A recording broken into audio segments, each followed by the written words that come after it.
ಹೆಬ್ಬಾಳ್ಕರ್ ವಿರುದ್ಧ ಸಿಟಿ ರವಿ ಆಕ್ಷೇಪಾರ್ಹ ಹೇಳಿಕೆ ಪ್ರಕರಣಕ್ಕೆ ಸಂಬಂಧಪಟ್ಟಂತೆ ವಿಧಾನ ಪರಿಷತ್ತಿನ ಸಭಾಪತಿ ಬರೆದಂಥ ಪತ್ರವನ್ನು ನಾವು ನೋಡ್ತೇವೆ ಅಂತ ಹೇಳಿದ್ದಾರೆ ಪರಮೇಶ್ವರ್. ಅದಾದ ನಂತರ ಕಾನೂನು ಸಲಹೆಯನ್ನು ಪಡಿತೇವೆ. ಮೇಲ್ಮನೆಯಲ್ಲಿ ಆಗಿರುವಂಥ ಪ್ರಕರಣ ಸಿಟಿ ರವಿ ಲಕ್ಷ್ಮೀ ಹೆಬ್ಬಾಳ್ಕರ್ ಅವರನ್ನು ಆಕ್ಷೇಪಾರ್ಹ ಪದಗಳಿಂದ ನಿಂದಿಸಿದ್ದಂಥ ಪ್ರಕರಣ ಅದು. ಆ ವಿಚಾರವಾಗಿ ಕಾನೂನು ಚೌಕಟ್ಟಿನಲ್ಲಿ ಏನು ಮಾಡಬೇಕು ಅದನ್ನೆಲ್ಲ ಮಾಡ್ತೇವೆ. ಕಾನೂನು ಯಾರಿಗೂ ಕೂಡ ಹೊರತಾಗಿಲ್ಲ. ಹೊರಟ್ಟಿಯವರು ಕೂಡ ಅದೇ ಚೌಕಟ್ಟಿನಲ್ಲಿ ತೀರ್ಪನ್ನು ಕೊಡ್ತಾರೆ. ನಾವು ನಮ್ಮ ತನಿಖೆಯನ್ನು ಅದೇ ಕಾನೂನು ಚೌಕಟ್ಟಿನಲ್ಲಿ ಮಾಡ್ತೇವೆ ಅಂತ ಹೇಳಿದ್ದಾರೆ ಪರಮೇಶ್ವರ್.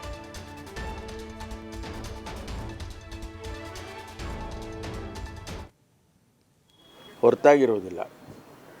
ಬಸವರಾಜ ಹೊರಟ್ಟಿ ಅವರು ಕೂಡ ಏನು ಅಧ್ಯಕ್ಷರಿದ್ದಾರೆ ಅವರು ಆ ಚೌಕಟ್ಟಿನಲ್ಲೇ ತೀರ್ಮಾನಗಳನ್ನು ಮಾಡ್ತಾರೆ. ನಾವು ಕೂಡ ನಮ್ಮ ಆ್ಯಕ್ಷನ್ಸ್ ಏನಿರುತ್ತೆ ಅವು ಕಾನೂನು ಚೌಕಟ್ಟಲ್ಲೇ ಮಾಡಬೇಕಾಗುತ್ತೆ. ಆ ಸಂದರ್ಭದಲ್ಲಿ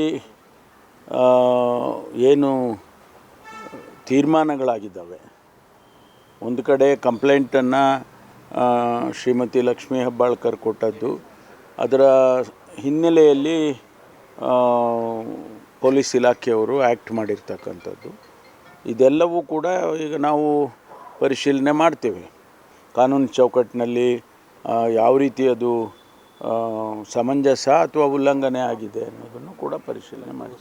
CODಗೆ ನಾವು ಕೊಟ್ಟಿದ್ದೇನಕ್ಕೆ ಅಂತ ಹೇಳಿದರೆ ಸುಮ್ಮನೆ ಅನವಶ್ಯಕವಾದ ಗೊಂದಲಗಳು ಆಗ್ತಾ ಇದ್ದಾವೆ, ಅದರ ಸತ್ಯಾಸತ್ಯತೆಯನ್ನು ಕಂಡುಹಿಡಿಯಲಿ ಅಂತೇಳಿ ನಾವು COD ಕೊಟ್ಟಿದ್ವಿ.